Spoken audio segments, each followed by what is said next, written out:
कोणताही अलंकार ओळखा एकाच सेकंदात या खास ट्रिकने.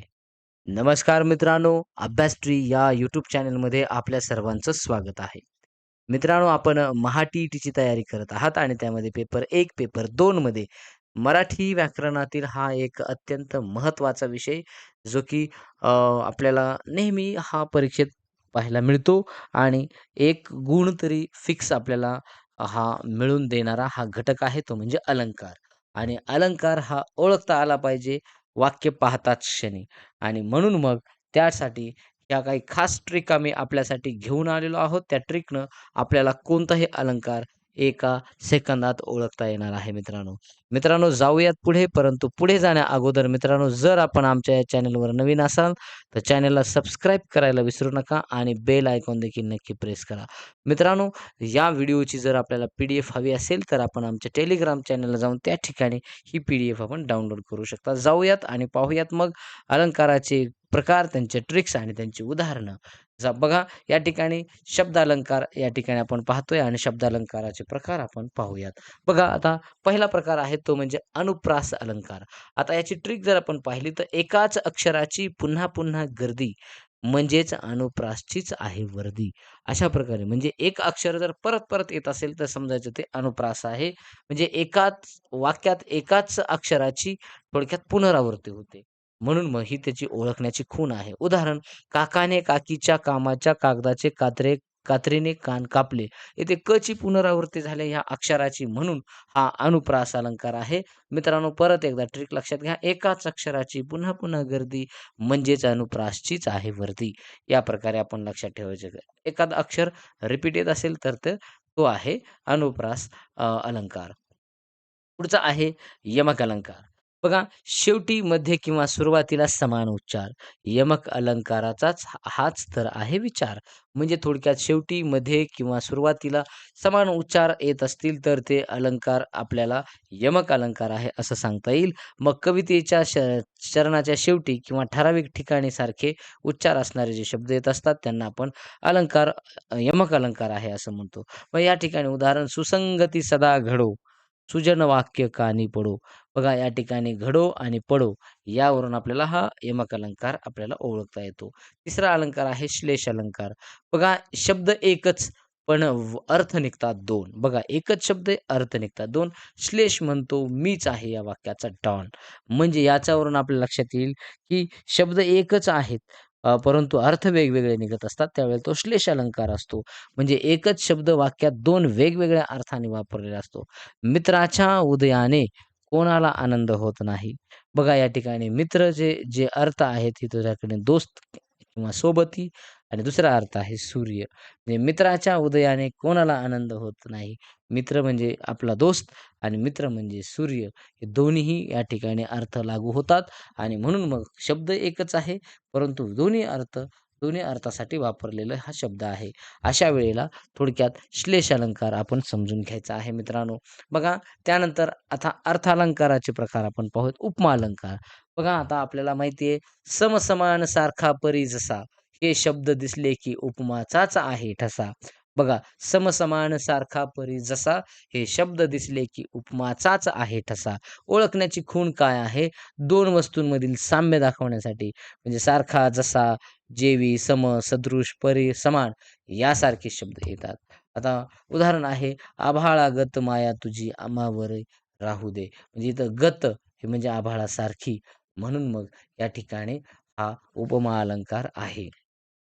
बघा, त्यानंतर उत्प्रेक्षा अलंकार. आता ट्रिक बघूया. जणू जणू काय गमे वाटे भासे, उत्प्रेक्षा अलंकाराचे हेच आहेत फासे. म्हणजे यावरून आपण लक्षात घ्यायचं आहे मित्रांनो, उत्प्रेक्षा अलंकार ओळखण्यासाठी जणू जणू काय गमे वाटे भासे.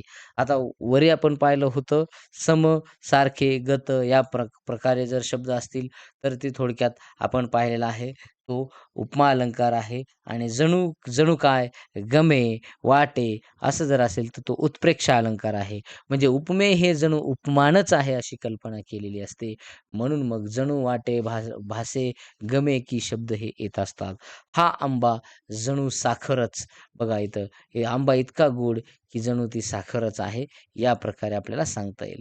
त्यानंतर बघा, रूपक अलंकार. आता रूपक अलंकाराची ही ट्रिक आपण या ठिकाणी पाहतोय. उपमेयात उपमान, उपमेय उपमानात नाही कोणताही भेद. उपमेय उपमानात नाही कोणताही भेद. रूप रूपक अलंकारात दोघांचाही एकच वेश. यावरून आपल्या लक्षात येईल आता, की यात सारखा किंवा जणू असे शब्द नसतात. उपमेय आणि उपमान एकरूप मानले जाते. तेच ते आहे असे सांगितले. लहान मूल म्हणजे मातीचा गोळा. बघा, लहान मूल आणि मातीचा गोळा एकच मानलेला आहे. यावरून तो थोडक्यात रूपक अलंकार आहे असं आपल्याला सांगता येईल. आता यानंतर पुढचा अलंकार आहे तो म्हणजे व्यतिरेक अलंकार. आता मजेशीर ट्रिक काय सांगता येईल याची? उपमेय जेव्हा उपमानापेक्षा ठरते भारी. उपमेय जेव्हा उपमानापेक्षा ठरते भारी, व्यतिरेक अलंकाराची तिथेच येते स्वारी.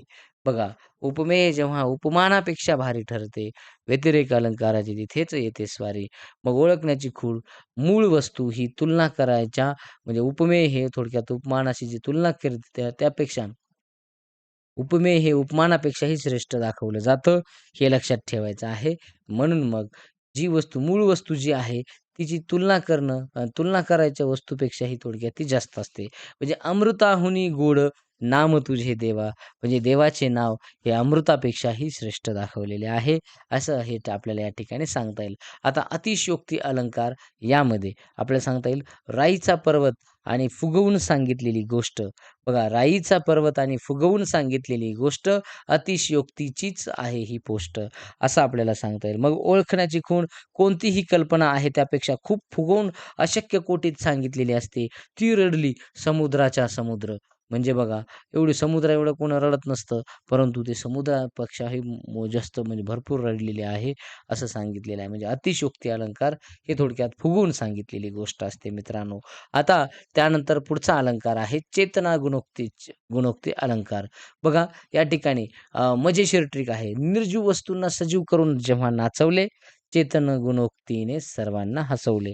चेतन गुणोक्तीमध्ये आपल्याला सांगता येईल, की निर्जीव वस्तूमध्ये जीव आणलेला जातो. म्हणजे निर्जीव वस्तू सजीव असल्यासारखे सांगितले जाते. माणसासारखी वागते असे वर्णन असते आणि मग जसं डोकावते आणि फांदीवरून हळूच डोकावते अशी चंद्रकोर. बघा, चंद्रकोर सारखी डोकावत आहे, असं थोडक्यात सांगितलेलं आहे. पण ती डोकावण्याचं काम चंद्रकोर करते का? नाही, ती सजीव नाहीये. पण ती माणसासारखी ती डोकावण्याचं काम ती करत असते आणि म्हणून मग अशा पद्धतीने आपल्याला सांगितलेलं आहे, की थोडक्यात निर्जीव वस्तूलाही सजीव करून म्हणजे चेतन गुणोक्ती आहे. दृष्टांत अलंकार आहे. बघा, एखादे तत्व सांगून जेव्हा दिला जातो दाखला आणि मग दृष्टांत अलंकाराचा हाच तर आहे किल्ला. म्हणजे एखादं तत्व उदाहरण दिलं जातं, दृष्टांत सांगितला जातो. म्हणजे एखादा विषय पटवून देण्यासाठी त्याच अर्थाचे एखादे समर्पक उदाहरण दिले. लहानपण देगा देवा, मुंगी साखरेचा रवा, ऐरावत रत्नथोर तयासी अंकुशाचा मार. लहानपण कसे चांगले आहे हे पटवून देण्यासाठी तुकाराम महाराजांनी मुंगी आणि हत्तीचे उदाहरण या ठिकाणी दिलेले आहे. म्हणजे या ठिकाणी लहान होऊन आपण देवा लहानपण दे आणि मुंगी थोडक्यात मुंगी ही छोटं बनून साखर खायला मिळते. परंतु हत्ती इतका मोठा असतो, की तो तरीसुद्धा त्याला अंकुशाचा मार असतो. म्हणजे मोठं पण नको, छोटं पण दे, असं या ठिकाणी उदाहरणात सांगितलेलं आहे. ओळखण्याची खूण आपण एकदा लक्षात घ्या. दृष्टांत दिला जातो आणि म्हणून मग एखादे तत्व सांगून जेव्हा दिला जातो दाखला, दृष्टांत अलंकाराचा आहेच, हाच तर तो किल्ला. म्हणून मग पुढे सांगता येईल. आता परीक्षेसाठी काही एक रिव्हिजन आपण पाहू. सारखा समज जसा दिसला तर ते उपमा अलंकार म्हणायचे. जणू वाटे भासे, उत्प्रेक्षा दोन्ही एकच आहेत तर रूपक. अमृताहीपेक्षाही श्रेष्ठ आहे म्हणजे खूपच तो व्यतिरिक्त आहे. म्हणजे त्यानंतर जास्तच फुगून सांगितले, अतिशयोक्ती आहे. त्यानंतर निर्जीव वस्तू माणसासारखी वागते, चेतन गुणोक्ती आणि एकाच अक्षराची रांग लागली तर तो अनुप्रास अलंकार आहे. हे आपण लक्षात ठेवायचं आहे. तर नक्कीच याचा आपल्याला परीक्षेत फायदा होईल या व्हिडिओचा. मित्रांनो, पुढच्या व्हिडिओमध्ये भेटूयात एका खास नवीन ट्रिकसह. तोपर्यंत धन्यवाद. Thank so much.